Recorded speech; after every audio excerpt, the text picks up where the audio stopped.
लुधियाना के सुनील और उसकी बीवी रीटा एक अच्छे और संपन्न परिवार से ताल्लुक रखते थे। एक दिन रीटा की भाभी उसके घर आती है।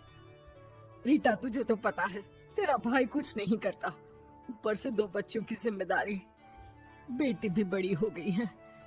तू तो बुआ है, कुछ मदद कर सकती है तो कर देना। कहाँ पैसे हैं भाभी, बस समझ लो किसी तरह हम लोग भी दिन काट रहे हैं। 2 ही तो कार है और मेरी बेटी भी बड़ी हो रही है। अब उसके लिए कार लेनी है तो 10 लाख का खर्चा तो लग ही जाएगा। तभी वहाँ सुनील आ जाता है। अरे शशि, क्या है, तू हमेशा पैसों के लिए परेशान क्यों रहती है? वैसे क्या जरूरत थी बेटी की शादी इतने बड़े घर में तय करने की? अरे पैसे नहीं थे तो ऐसे ही कर देती कहीं शादी। इतने बड़े होटल में क्यों कर रही है शादी? लेकिन यहाँ तो मामला शादी का है, डेट तय है। दरअसल तेरे भतीजे के पीएफ के पैसे आने हैं, पर उसमें देर हो रही है। जैसे ही पैसे आ जाएंगे मैं तेरे अकाउंट में डलवा दूंगी।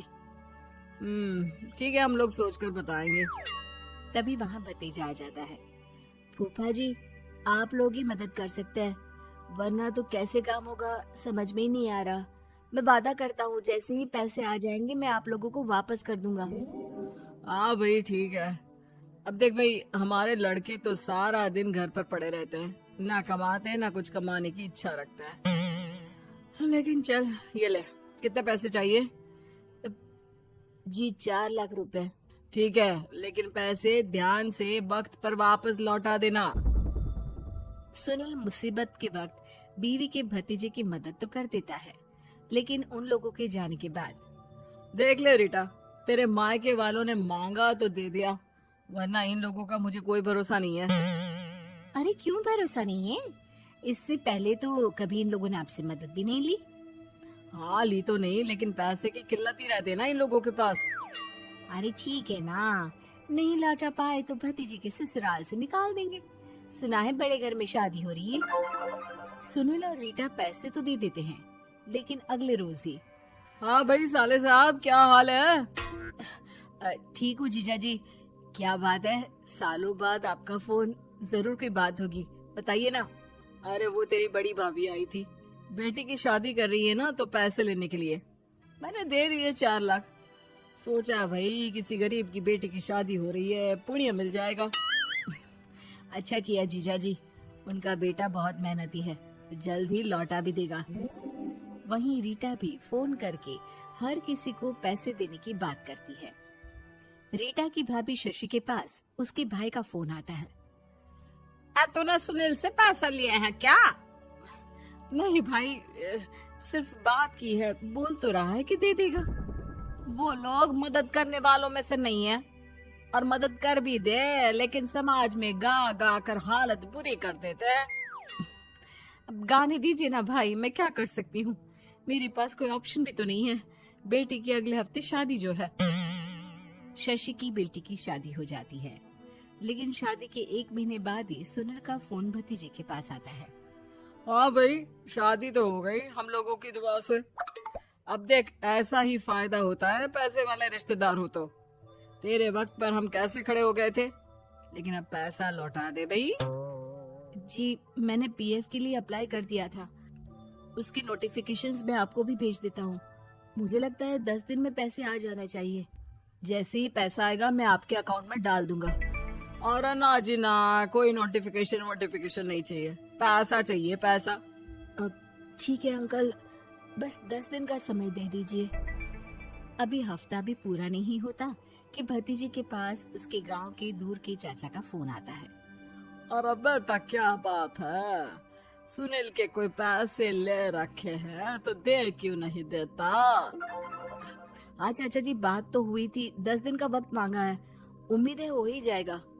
अरे फोन कर रहा है, रोज बता रहा था कि बेटी की शादी में मदद की थी। अब क्या है ना, भले ही शादी 10 दिन रोक देते, लेकिन सुनील से मदद नहीं लेनी चाहिए थी। याद है ना, मधु की मदद करके कितना बदनाम कर दिया था उसने पूरे घर को सोसाइटी में। हाँ चाचा जी, मैं भी यही सोच रहा था कि उन लोगों से मदद नहीं लेनी चाहिए थी। कई लोगों के फोन आ चुके हैं। वहीं रीटा अपनी भाभी को फोन कर देती है। क्या है भाभी, कब पैसे लौटाओगी? पता है ना ये कितना बोल रहे थे, तुम्हारे बोलने पर मैंने पैसे दिए हैं। भाभी अब तो आपके बेटे की कार बेच दो और हम लोगों के पैसे दे दो। अरे लेकिन रीटा, बात तो 3 महीने की हुई थी ना, अभी तो 2 महीने भी नहीं हुए पैसा लिए, थोड़ा तो सब्र करो। नहीं नहीं भाभी, वैसे मेरा बेटा टिक्कू आ रहा है आप लोगों के घर रहने के लिए, उसको अच्छे से खिलाना पिलाना, समझी? भाभी को समझ में नहीं आता कि वो क्या करे। वो बेटे से बात करती है। अरे माँ, इन लोगों से मदद लेकर सच में बहुत बड़ी गलती कर दी। मुझे खुद समझ में नहीं आता कि कैसे इन लोगों के पैसे जल्द से जल्द दे दूं। तभी डोरबेल बजती है और रीटा का बेटा टिक्कू घर में आता है। आओ बेटा, मामी के घर पहली बार आए हो रहने? आप पापा बोल रहे थे कि आप लोग पैसे का ब्याज तो दे नहीं पाओगे, तो तब तक मैं यहीं रह लूं। और हाँ, मैं एसी के बिना नहीं सो पाता। आप लोग अपना देख लेना और पैसे जल्दी लौटा देना, क्योंकि मैं थोड़ा जल्दी जाना चाहता हूँ। रीटा का फोन शशि के पास आता है।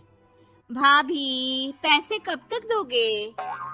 बेटे की विदाई के बाद शशि के घर का माहौल बिल्कुल बदल जाता है। वो हर वक्त बेटे से उसके पीएफ के पैसे पूछती, और पीएफ यानी कि सरकारी काम। आजकल में पूरा 1 महीना और बीत जाता है। भाभी, मैं और ये अमेरिका जा रहे हैं, घूमने के लिए पैसों की बहुत जरूरत है। रीटा, मैं पूरी कोशिश कर रही हूँ कि जल्द से जल्द पैसे का इंतजाम कर दूं, लेकिन पक्का नहीं बोल सकती। तभी सुनील का फोन भतीजे के पास आता है। देख माना 3 महीने की बात हुई थी पैसे लौटाने के लिए, लेकिन अभी मुझे पैसों की काफी जरूरत है। मैं अमेरिका जा रहा हूँ, तो पैसे मैंने किसी से ब्याज में पकड़ लिए हैं। तू हर महीने 4 लाख का 20,000 ब्याज डाल देना मेरे अकाउंट में। सुनील फोन रख देता है, लेकिन भतीजा काफी परेशान हो जाता है। वो ऑफिस से शाम को घर आता है कि माँ पूछती है, क्या हुआ बेटा? बेटा माँ को सारी बात बता देता है। माँ भगवान के सामने हाथ जोड़कर खड़ी हो जाती है और रोने लगती है कि तभी बेटे का मोबाइल पर मैसेज बजता है। माँ, पीएफ के पैसे आ गए।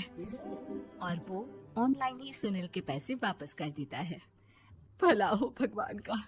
लेकिन आज एक बात तो समझ में आ गई, मदद हमेशा उन लोगों से लो जो मदद के बदले आपसे मदद में दी गई रकम ही वापस लें, ना कि समाज में आपकी इज्जत।